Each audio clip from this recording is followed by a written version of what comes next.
이재명의 발언을 듣고 윤석열은 머리가 지끈거림을 느낍니다. 요즘 김건희 특검을 두고 여러 가지 썰들이 난무합니다. 한동훈이 비대위원장이 된 후에 정쟁을 피해 총선 뒤로 김건희 특검과 민주당 관련 모든 사법 처리까지 미루자라고 제안한다고 합니다.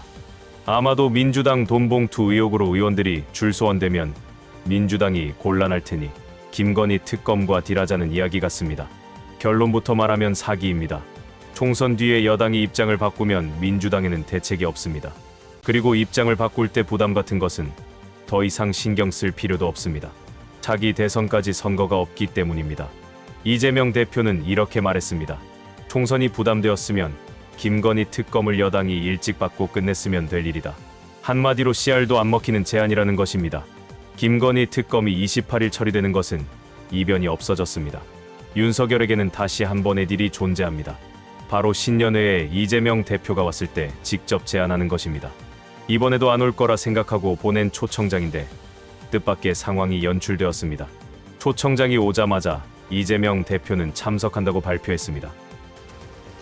국민의힘의 비상대책위원장 지명자 발표 약 1시간 뒤 더불어민주당은 이재명 대표가 대통령 주재 내년 신년 인사회에 참석한다는 계획을 전격 공개했습니다. 조금 전에 대통령실에서 초청장이 왔고요. 그래서 이재명 대표께 보고가 됐고 보고 받으시자마자 바로 수락하셨습니다. 자신이 마누라를 위해서 거부권을 행사하고 특검안이 국회로 돌아가 재의결을 해야 하는데 윤석열의 고민은 여기에 있습니다. 언제 국회에서 재의결을 하느냐를 두고 이재명을 마주보고 직접 딜할 기회가 생겼습니다. 국민의힘 공관위가 무엇을 결정하기 전에 국회에서 재의결 처리를 일찍 해주면 김건희 특검은 사라집니다. 공천심사 결과를 앞둔 상황이니 국민의힘에서 이탈표가 나오지 않을 것입니다. 그런데 재의결 국회 일정을 국민의힘 공관위 공천 발표 뒤로 미루면 김건희 악재를 털고 싶은 의원들과 공천에 탈락한 의원들이 가결표를 던질 가능성이 커집니다. 더구나 재의결은 비밀투표여서 누가 가결표를 던졌는지 색출하기도 어렵습니다. 이재명 대표를 만나 딜을 해보기도 전에 이재명 대표가 어떤 마음가짐으로 신년회를 찾아가는지 발언이 나왔습니다. 이재명의 발언을 듣고 윤석열과 대통령실은 망연자실해졌습니다. 국가가 빚을 내서라도 돈을 써야 한다는 주장은 시장을 망치고 기업을 어렵게 만든다. 세계적 복합위기 속 우리 정부의 건전재정 정책은 적절했다.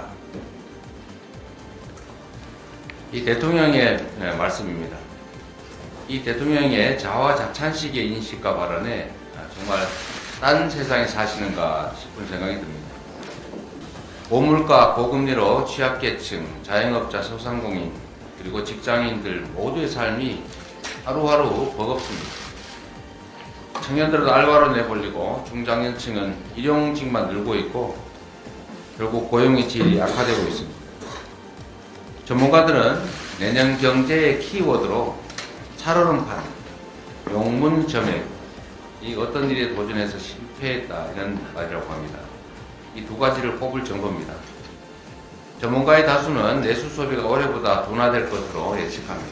우리 당이 각고의 노력 끝에 국민 삶의 보탬이 될 민생 예산을 증액했지만 이 정도로는 어려운 현실을 타개하기에는 역부족입니다.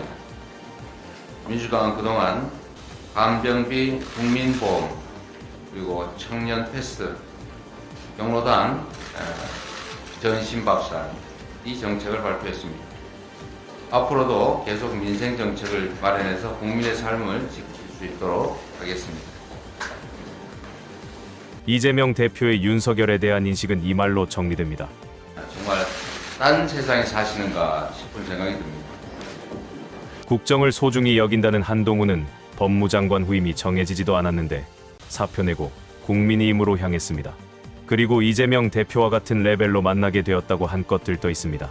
여당 비대위원장이 공식화된 당일 윤 대통령과 이 대표의 만남 계획이 잡히게 됐는데 한동훈 비대위원장까지 세 사람이 한자리에서 대화하는 모습도 연출될 가능성이 있습니다. 윤 대통령은 제1야당 대표와의 회담을 취임 이후 한 차례도 하지 않았습니다. 내년도 신년 인사회에서 마주치더라도 김건희 여사 특검법 국회 처리 이후 국면에서 편한 대화는 쉽지 않을 거란 전망입니다. 책임감을 크게 느낀다고 말했습니다. 다른 세상으로 한동훈이 넘어왔습니다. 오후 늦게 열린 법무부 장관 이임식. 한동훈 장관의 짤막한 퇴임사는 사실상 출사표에 가까웠습니다. 동료 시민, 동료 공직자란 표현이 여러 차례 등장했습니다. 국어 사전에도 없는 동료 시민이란 말을 우리가 주목해야 합니다. 동료 시민들의 삶이 조금이나마 나아지게 하고 싶었습니다. 이 나라의 미래를 대비하고 싶었습니다. 한 장관은 비상한 현실에 책임감을 크게 느끼고 있다. 국민 상식과 생각을 나침반 삼아 용기 내어 가보겠다며 각오를 밝혔습니다. 그런 사고라면 후임이라도 정해놓고 나왔어야 합니다. 민주 시민도 아니고 일반 시민도 아니고 동료 시민은 대체 뭘까요? 윤석열 한동훈이 무엇을 하든지 어떤 짓을 하든지 지지해주는 시민을 뜻하는 단어 같습니다. 지지하지 않는다면 바로 공산 전체주의 시민이 되는 것입니다. 한동훈의 머릿속이나 윤대갈의 머릿속이 다르지 않아 보입니다. 9회 말 투아웃에 투스트라이크면 원하는 공 들어오지 않아도 스트라이크인지 볼인지 애매해도 후회 없이 휘둘러야 한다고 생각합니다. 틀린 말은 아닌데 9회 말 투아웃의 투스트라이크 상황 설정이 매우 흥미롭습니다. 윤석열 정권의 처지를 한동훈이 에둘러 표현하고 있습니다. 그런 절박한 상황에서 구단주가 감독을 바꿔버렸습니다. 그것도 9회 말 투아웃 상황에서 바꿔버리는 해괴한 상황을 만들었습니다. 관중석에 있다가 갑자기 감독이 된 한동훈은 타자에게 말했습니다. 홈런을 치라고 명령했습니다. 대타로 나서는 타자가 말했습니다. 감독님, 저는 투수인데 괜찮을까요? 타석에 서본 적이 까마득한 투수를 대타로 내세워 홈런을 요구하는 상황이 지금 한동훈이 국민의힘 비대위원장이 된 상황과 다르지 않습니다. 이재명 대표가 총선의 의미를 말했습니다. 이번 총선이 어떤 의미가 있는지는 많은 분들이 알고 계십니다. 우리가 보통 정치적 큰 이벤트를 할 때는 누가 더 잘할 수 있는가, 누가 더 나은 세상을 만들 수 있는가를 경쟁하는 게 보통입니다. 또 그게 바람직합니다. 그런데 현 정부 여당이 너무 무능하고 또 거기다 무책임하고 또 한편으로 폭력적이고 무도하기까지 해서 자칫 내년 총선 결과에 따라서 이 나라를 제도적, 시스템적인 측면까지 완전히 망가뜨리지 않을까라는 걱정이 들고 있습니다. 민생을 포함한 경제 문제 심각합니다. 정부가 관심이나 있는지 의심스러울 정도입니다. 한반도 평화, 이 대한민국의 운명을 가를 이 안보 문제에 대해서도 과연 진지하게 국민과 국가의 미래를 위해서 접근하고 있는가 하는 데 대해서 의문이 들 정도입니다. 오히려 일부에서 사실상 도발을 유도해서 군사 충돌을 야기하지 않을까라는 걱정을 하기도 합니다. 그 걱정이 전혀 타당성 없는 억지 같아 보이지는 않습니다. 오히려 저도 같은 우려가 들 정도입니다. 정말 어렵게 수많은 사람들의 피와 생명을 바쳐서 이뤄온 민주주의 역시 파괴의 위협에 노출되어 있습니다. 자나깨나 아무 때나 여기저기서 압수수색이 벌어집니다. 세상에 대통령의 명예훼손 사건을 가지고 대규모 수사단을 꾸리고 압수수색을 남발하는 거, 이 아마 역사상 없던 일일 겁니다.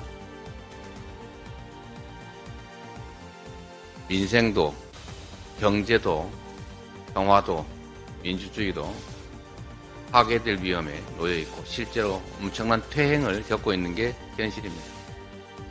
내년 총선은 우리가 얼마나 더 희망적으로 발전할 것이냐도 결정하겠지만 자칫 잘못하면 대한민국이 지금까지 수십 년간 쌓아왔던 모든 성과들이 한꺼번에 무너질 수도 있는 그런 퇴행을 막는 중요한 일이기도 합니다.